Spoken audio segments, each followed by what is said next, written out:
Hello everyone, welcome back to the channel. And today I'm going to be showing you 6 essential knots that I think every outdoors person should know. From joining knots to adjustable loops and friction knots, whether you're setting up your tarps, making bushcraft shelters or just improving your skills, these knots will save you time and keep you safe. So grab your rope and let's get started. So to make things simple, I have brought myself some bright cordage just so you can see a little bit clearer what I'm going to be doing. The first knot that we're going to look at is the Taut-Line hitch knot. Now to do the Taut-Line hitch knot, what we're going to need is a tree and your line. So the first thing we're going to do is going to wrap the line around the tree.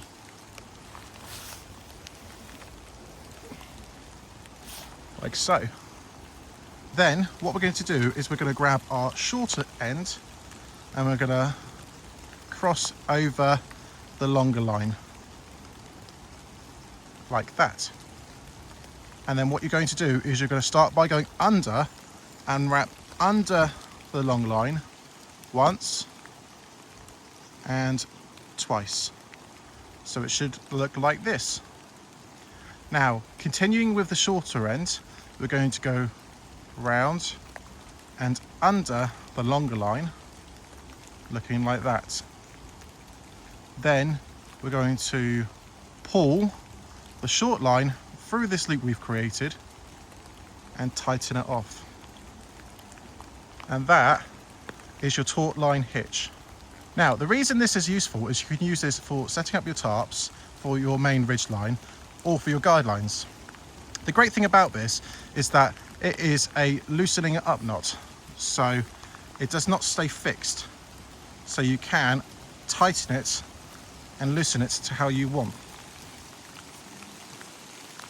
So when you're setting it up, it should look something like this. So what you can do with it is you can have the ridge line looser or tighter. It makes it easy to move the ridge line up and down. It basically means you have more control on the height and the tightness of your ridge line. Now, what you can do if you want to take this knot just a bit further is you can do the exact same thing by going over the short line, round twice, under the main line, and then you can create a tiny little loop and put it through there. What you've done is you've got a strong line which is still not going to go anywhere, but you've also got a quick release, so you can get it down quicker. Now, if by any chance your line isn't actually long enough to get to the tree and wrap round, what you can do is you can tie 2 lines together. So the next knot I'm going to show you is the Zeppelin bend. To make the Zeppelin bend, you would use 2 ropes the same size. And the first thing you're going to do is use 1 rope to make a 6 shape. And then you're going to use another rope to make a 9 shape. Right, so with our 6 and a 9, what we're going to do is we're going to put the 6 over the 9, like so. Now we're going to grab the tail of the 9 and we're going to put it through the loops of both of them, like that. Now we're going through over this line. And then what we're going to do is we're going to, with the 6 tail, we're going to go under and through. So it should look like that. Then what we're going to do is we're going to tighten it up. And that is what we're looking for it to look like this. This is very strong and it's not going to come undone. But this is the perfect knot for tying 2 lines together of the same size. Now, if you don't happen to have 2 lines of the same size and you've got 2 very different sized lines, then we can still do a knot, but this knot is going to be something a little bit different, but we can still tie them together. And this knot is called the sheet bend. So to do the sheet bends, we are going to grab our larger line and make a little loop there. This isn't tied, we're just holding it in place. And we're going to grab our shorter line, we're going to feed it through the hole, like so, and then wrap it round the back, and then grab it again, and we're going to go underneath that short line that had gone through the loop. And it should look like that. All we need to do is just tighten it up. And that is a sheet bend, and this will hold very tightly and is the perfect knot for tying 2 ropes of different size together. Now, if you want to hang things on your ridge line while you've got your tarp set up, instead of hanging things on like this, I'm going to show you a knot that you can do to create loops in your ridgeline so you can hang things up. This knot is called the Alpine butterfly knot. Now, if you've tied your ridgeline up using a taut hitch line, then what you're going to need to do is you're going to need to loosen it up so you've got a lot of slack. Because this is a knot that you can tie while it's still connected to the two trees. I'm going to show you how to do this with both hands because I understand that some people might find it complicated, just the left hand. So what I'm going to do is I'm going to grab the line, wrap it around my hand once, twice, 3 times, and pinch there. Now to do this, we're going to put our finger under the right line, bring the middle line through, like that. If you want to, you can pull it just a little bit more so you get a bit more line to go over. And then we're going to grab that middle line and go under those 2 lines that are left, like that. And then you can tidy and tighten it up, like so. And that's not going to come undone, that's a fixed loop. And what this means is you've got a fixed loop that you can hang things on in the middle of your ridgeline. Now, I will show you this again, but I'll do it on the right hand. So what we're going to do is going to wrap it around once, twice, 3 times, and pinch.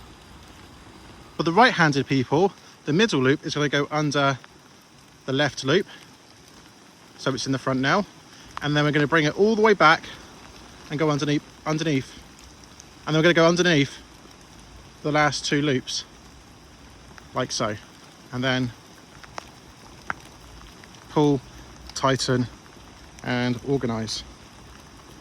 And that's it.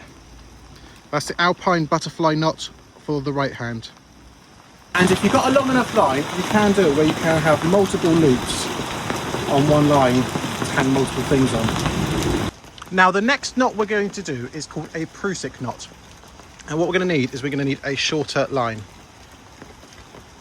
Now the next knot we're going to do is a Prusik knot, but we're going to need a shorter line. So what I'm going to do is I'm going to cut one of my longer lines. As so. Like that. It doesn't need to be any specific length, but what I tend to go for is an arm's length. Now just a little bit of advice to the people who do cut lines to make shorter lines.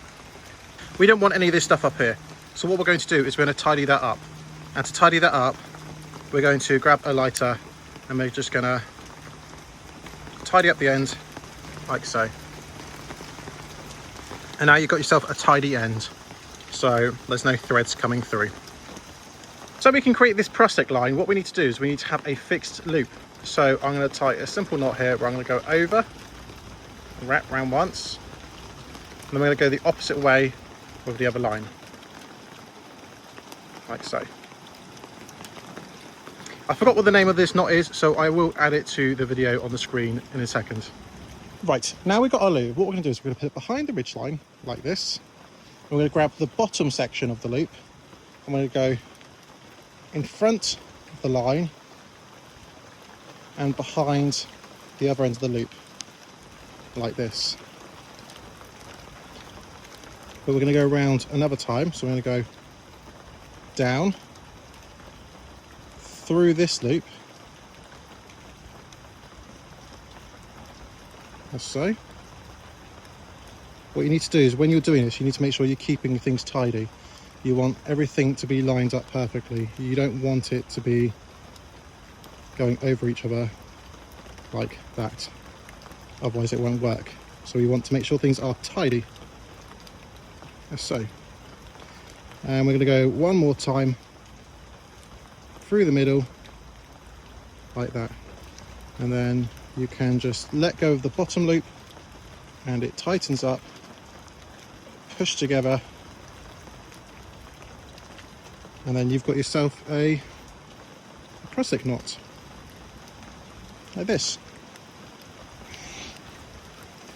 Now the great thing about a Prusik knot is that you can slide it along the line wherever you want it, but if you were to pull on it, it wouldn't move. And you can pull it on both sides and it's not going anywhere, but it will still slide. And keep your tarp tight, so instead of it flapping around and really loose on your line, you can keep it a bit more firm in place. So what we're going to do is we're going to grab a end of our tarp and we're going to pop it through here, and then if you find yourself a stick, and just pop it on there, and that's all you need to do. And then what this means is you can slide that across to where you need it. And then for your second one, you'll do the same thing. Pop it through there, and stick onto here. Let it hang. And then what this means is you can tighten up your tarp without it going too loose. This is a knot that's definitely worth it for your tarp when it is quite windy. Well, that's it for the video today. I just want to say thank you very much for watching, and I hope you've enjoyed it and learned something interesting. Now, there are hundreds and hundreds of different types of knots out there, some that are probably easier, some that are probably a little bit more complicated.